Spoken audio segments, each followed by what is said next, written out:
مرغی جو ہے زندہ مرغی وہ 350 روپے کلو، یعنی 350 روپے کی، تو تقریباً یہ کیسے ہو سکے؟ تو خود سوچے نا. اچھا پھر میں نے چھوٹے وقت میں نے کبھی نہیں سنا تھا کہ چھوٹے چھوٹے بچوں کو بلڈ کینسر ہو. آپ کبھی ہسپتال کا چکر لگائیں، وہ جو چلڈرنس وارڈ ہوتی ہے اس میں ذرا دیکھیں نا، معصوم بچے بےچارے بستروں میں پڑے ہیں بلڈ کینسر کو. یعنی یہ کہ اللہ تعالیٰ دیکھ نہیں رہا پھر ہم کرتے کیا ہو؟ تو عدل و انصاف کا حال تو بچپن سے میں دیکھ رہا ہوں آہستہ آہستہ خراب ہوتا جا رہا ہے. بہرحال تو یہ چیزیں جو آپ کو، یہ ایشو کیا ہے ایتھکس. بس کاروبار کرتے ہیں وہاں ایتھکس، مطلب اچھے لوگ بھی ہیں، میں ان کی بات نہیں کر رہا، لیکن اکثریت دیکھیں نا کیا ہے. تو اس میں تجارت میں مطلب اللہ کا حکم ہے کہ باطل طریقے سے لوگوں کا حق نہ مار. قرآن دیا ہے کا ترجمہ. تو ایتھکس کہاں گئی؟ بزنس ایتھکس کہاں گئی؟ اچھا پھر اب یہ کیا کہتے ہیں؟ یہ کہتے ہیں کہ جو کمپنیز، میں آپ کو خلاصہ بتا رہا ہوں جو لاسٹ ٹائم آپ سے بات ہوئی تھی، ایتھکس سے ہوتا کیا ہے، بزنسز جو ہیں وہ لانگ ٹرم سکسیسفل ہوتے ہیں، لمبے دراز عرصے کے لیے چلتے رہتے ہیں، کیونکہ ان کا ایک نام ہو جاتا ہے کہ یہ لوگ جو ہیں یہ ایتھیکل کانڈکٹ ہے اس بزنس کا. اب کچھ چیزیں جو ہیں وہ باہر کے جو پروڈکٹس ہیں مثلا یا باہر کی کمپنیز پاکستان میں بنا رہی ہیں، تو وہ آپ جب خریدتے ہیں، مثلا نیا کہیں باہر نکلوں، باہر کا پانی پینے کی بجائے میں 2-3 قسم کے برانڈز پڑے ہوتے ہیں، ہاتھ میرا جاتا ہے نیسلے کی بوتل اٹھاتا ہوں. تو یہ نہیں ہے کہ اور کچھ نہیں ہے، بات یہ ہے کہ مطلب اعتماد ہی نہیں رہا. ان جو نیسلے ہے یہ پوری دنیا میں کام کرتے ہیں، ان کی بڑی ریسپیکٹ ہے کہ یہ they don't indulge in bad business practices. اس لیے یہ صدیوں سے کام کر رہے ہیں، تو دنیا میں سب جگہ پر ان کے کارخانے لگے ہیں. تو یہ گزارش ہے کہ ایتھکس اس لیے بھی ضروری ہے. ایک تو یہ ہے کہ آپ کے اپنے ذاتی ایتھکس کے، جب آپ ذاتی ایک شخص کی گھر میں تربیت ہوتی ہے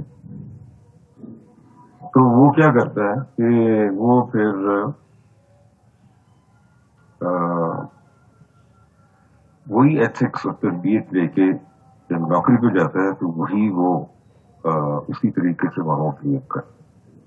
اگر اس کے گھر پہ تربیت ہوئی ہے ایتھیکل کانڈکٹ بتایا ہوا ہے کہ جھوٹ نہیں بولنا، ڈاک نہیں مارنا، کسی کی چیز نہیں چرانی ہے، کسی سے زیادتی نہیں کرنی ہے، الفاظ جو ہیں تمہارے اچھے ہونے چاہیے، گفتگو اچھی ہونی چاہیے، تو وعدہ خلافی نہ ہو کیا کرو، بچوں کو صحیح سمجھایا جائے، بار بار سمجھایا جائے، بار بار سمجھایا جائے تاکہ ان کے دماغ میں بیٹھ مکمل مستقل طور پر یہ بیٹھ جائے. جب وہ ادارے میں نوکری کے لیے آتے ہیں ان سے غلط بات برداشت ہی نہیں ہوتی. کوئی غلط کر رہا ہے تو اس کو کہتے ہیں یار مت کرو یہ غلط. کوئی غلط ان سے کام کروا رہا ہے تو ان کی طبیعت پر بڑا بوجھ پڑتا ہے، نہیں کرنا چاہتے ہو. لیکن چکر یہ ہے کہ اللہ کے ہاں کامیابی کا معیار فرق ہے، انسانوں کے ہاں جو نظر آتا ہے وہ فرق ہے. اللہ کے ہاں تو معیار ایک ہی ہے، میرٹ پہ فیصلے ہونے ہیں، اس دنیا میں بھی ہونے ہیں میرٹ پہ اور اگلی دنیا میں بھی. اور میرٹ کیا ہے؟ تقویٰ، نیکی پرہیزگار، دیٹ از دی اونلی، یعنی حق ہی ہے میرٹ بس. تو یہ جو بات ہو رہی ہے بزنس ایتھکس کو، تبھی آدمی ایک شخص جو ہے وہ بزنس ایتھکس میں، اسی طرح اگر ایک کمپنی فارم کی ہے اور وہ ایتھکس اس نے سیکھی ہوئی ہے گھر سے، اپنے ذاتی معاملات میں بھی اور کاروباری معاملات میں، اس نے بزرگوں کو بھی دیکھا ہے، اس کے والد بھی بزنس کر رہے ہیں اور وہ دیکھتے ہیں کہ یہ وعدوں کی پابندی کرتے ہیں، کیونکہ وعدوں کی پابندی کا بھی حکم ہے قرآن میں کہ بھئی جو تم آپس میں وعدے کرتے ہو ان کو نبھاؤ ورنہ ہم اس کی بھی پوچھ گچھ کریں. تو کسی سے وعدہ کر کے نہ نبھانا obviously جائز چیز پر وعدہ کرنا، نہ نبھانا اللہ کی نظر میں گناہ. آپ دیکھ لیں آپ کے سامنے کون ہے جو وعدے نبھاتے ہیں لیکن کم ہو گئے.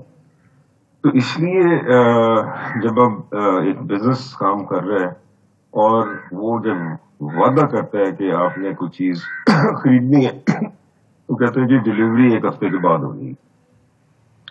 اب اس کا ہو گیا آپ سے وعدہ, اور آپ کا وعدہ یہ ہے کہ جب یہ آئے گی تو میں اس کی پیمنٹ کر لوں گا. تو دونوں کا درمیان ایک عہد ہو گیا. یہ لگتا تو معمولی بات, لیکن اللہ کی نزدیک یہ بہت بڑی بات, چھوٹی بات نہیں. تو پھر جب آپ چیز منگواتے ہیں کسی سے اور وہ اسی کوالٹی کی نکلتی ہے اور صحیح چیز نکلتی ہے, تو ظاہر ہے کیا ہوتا ہے, اس بزنس کی جو عزت ہے, احترام ہے آپ کی نظروں میں اور کسٹمرز کی نظروں میں بڑھ جاتا ہے. یہ گڑبڑ نہیں کرتی ہے لوگ. تو آہستہ آہستہ لوگ جو ہیں اس بزنس کی ساکھ بنتی جاتی ہے, لوگ اسی کی طرف توجہ کرتے ہیں جو بھی پروڈکٹس وہ بناتے ہیں. تو اس سے پھر فائدہ یہ ہوتا ہے کہ وہ بزنس کو پاسبلٹی ہوتی ہے کہ پھر ان دا لانگ ٹرم وہ سروائیو کریں گے. تو جو بزنس مین اگر کوئی چاہے کہ بھائی بس میں جیسے بھی ہے پیسہ بناؤں اور کہوں کچھ اور پروڈکٹ دوں کچھ, تو وہ پھر زیادہ دیر چلتا نہیں. اس لیے ہمارے یہاں جو ہے آپ نوٹ کریں کہ ہمارے یہاں کیوں باہر یہاں کے جو برانڈز ہیں باہر کیوں نہیں ہیں اپنا اسٹیبلشڈ. ایک آدھ کے علاوہ ہوگا تو ہوگا. اگر یہ صحیح چیز بنانا چاہیں تو بہترین بناتے ہیں, اور ہیں بھی ایسے ادارے چند ہیں جو بناتے ہیں اور ایکسپورٹ کرتے ہیں, ان کی عزت بڑی. تو باہر کے لوگ جو ہیں وہ 2-3 چیزیں دیکھتے ہیں, product quality and delivery on time. یہ اس میں گڑبڑ نہیں ہونی, ڈیلیوری ٹائم پر, یعنی جو وعدہ کیا اس کے مطابق. تو یہ جو ہے اس کا فائدہ کیا ہوتا ہے, لانگ ٹرم فائدہ. تو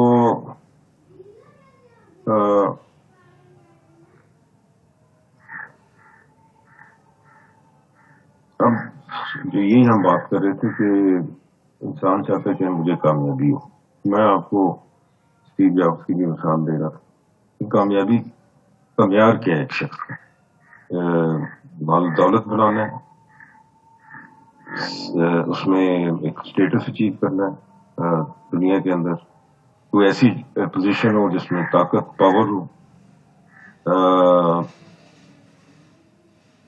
اور ریکگنیشن ہو, لوگ مجھے جانے, میری تعریف کریں. معیار کیا ہونا چاہیے انسان؟ تو سوال یہ ہے کہ جب اس میں کوئی حرج نہیں ہے پیسے بنانے میں, اسٹیٹس پاور یہ وہ, لیکن گول جو ہے اس کو اچیو کرنے میں کیا انسان نے کچھ ایتھکس یا مورلس کو محفوظ خاطر رکھنا ہے یا نہیں رکھنا, کہ ویسے ہی اپنا جیسا بھی پیسہ بنے 2 نمبر طریقے سے 3 نمبر طریقے سے بناتے جاؤ, آپ دوسروں کو دھوکہ دیتے جاؤ, فراڈ کرتے جاؤ, پیسہ بن جاتا ہے. دوسروں کی زمینوں پہ قبضہ کر لو, پیسہ بن جاتا ہے, لیکن اس کے پھر نتائج نہیں. وہ اثرات جو ہے نا, میں آپ کو ابھی تھوڑی دیر میں قرآن کی آیتیں بتاؤں گا, وہ اثرات اس دنیا میں وہ دیتا ہے عذاب.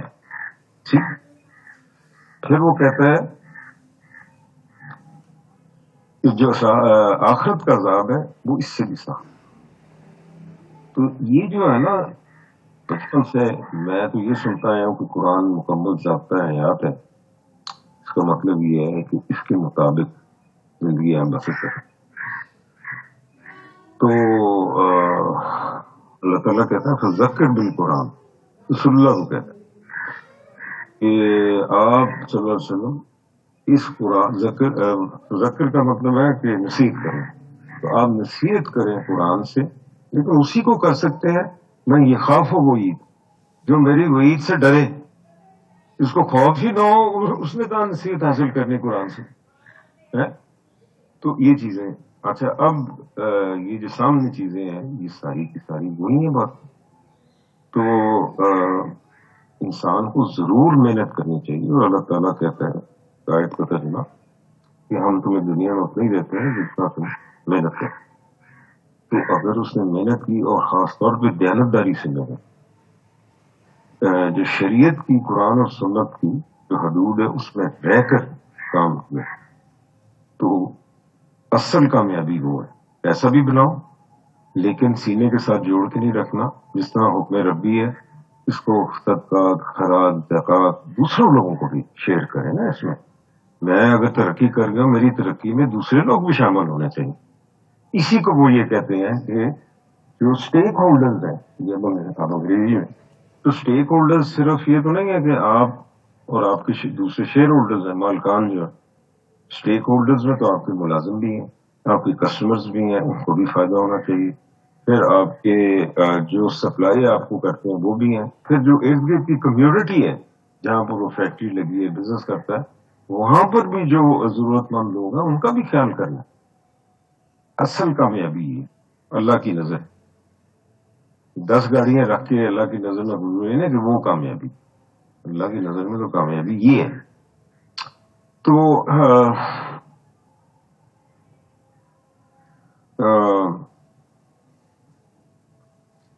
تو یہ اردو میں بھی لکھا ہوا، معاشرے میں مناسب رویہ اختیار کرنے کو آداب کہتے ہیں، یعنی اخلاقی اعتبار سے. تو انگریزی میں whenever you think about the behavior you expect of yourself in personal life and as a professional, you are engaging in a philosophical dialogue with yourself. تو میں نے کوئی yourself to establish the standards of behavior. یہ قدریں ہیں، لیلۃ القدر، ٹھیک ہے نا، قرآن نازل ہوا تھا، وہاں پر ایک مطلب یہ ہے کہ یہ وہ رات ہے جب سٹینڈرڈز نازل ہوئے تھے کہ کیا چیز جائز ہے، کیا چیز نہیں جائز ہے. اور بیوٹی یہ ہے کہ جو حقیقت ہے وہ انسان، اور حقیقت کہاں سے آ رہی ہے، وہی کے ذریعے آ رہی ہے. وہ انسان کو پہلے تھوڑا سا ٹیکنیکل سوچنے والا، ٹیکنیکل نہیں سوچنے والے، اس کو حقیقت کا پہلے پتہ چل جاتا ہے، اس سے پہلے کہ وہ اس حقیقت کے تجربے سے گزرے. اس کو حقیقت پتہ چل گئی ہے کہ میں اگر کوئی شخص بھی جو ہے وعدہ خلافی کرے، جھوٹ بولے، کبھی جھوٹ بولیے کبھی سچ بولیے، آدمی انصاف نہ کرے، چاہے وہ گھر والوں سے، چاہے دفتر میں، چاہے کاروبار میں، اور جو شرم و حیا کے تقاضے ہیں جو عورتوں اور مردوں دونوں پر عائد ہیں ان کو وہ پورا نہ کرے، اور کسی کا حق مارنے سے رکے نہ. ان سب چیزوں کا جو ہے وہ پھر ایک رزلٹ نکلتا. یہ حقیقت میں تجربہ کرنے سے پہلے پتہ چل گیا انسان، اور وہ صرف ایک اور ایک چیز سے پتہ چلا ہے، اور وہ وہی جو نبی صلی اللہ علیہ وسلم کے اوپر ہے. اب مجھے پتا ہے کہ میں کسی سے زیادتی کروں گا، ایک آدھ دفعہ تو شاید رب جو ہے وہ چھوٹ دے دے، ڈھیل دے، لیکن کہیں نہ کہیں پکڑو، اگلا جان تو بعد کی بات ہے. تو اس لیے یہ چیزیں ذہن میں رکھنے والی. اب اس طرح کریں کہ 10 منٹ کی بریک لے لیتے ہیں انشاءاللہ، نماز پڑھ کے، تو پھر ٹھیک ہے سر، صحیح. آپ کنیکٹڈ رہیں تو بہتر. ٹھیک ہے.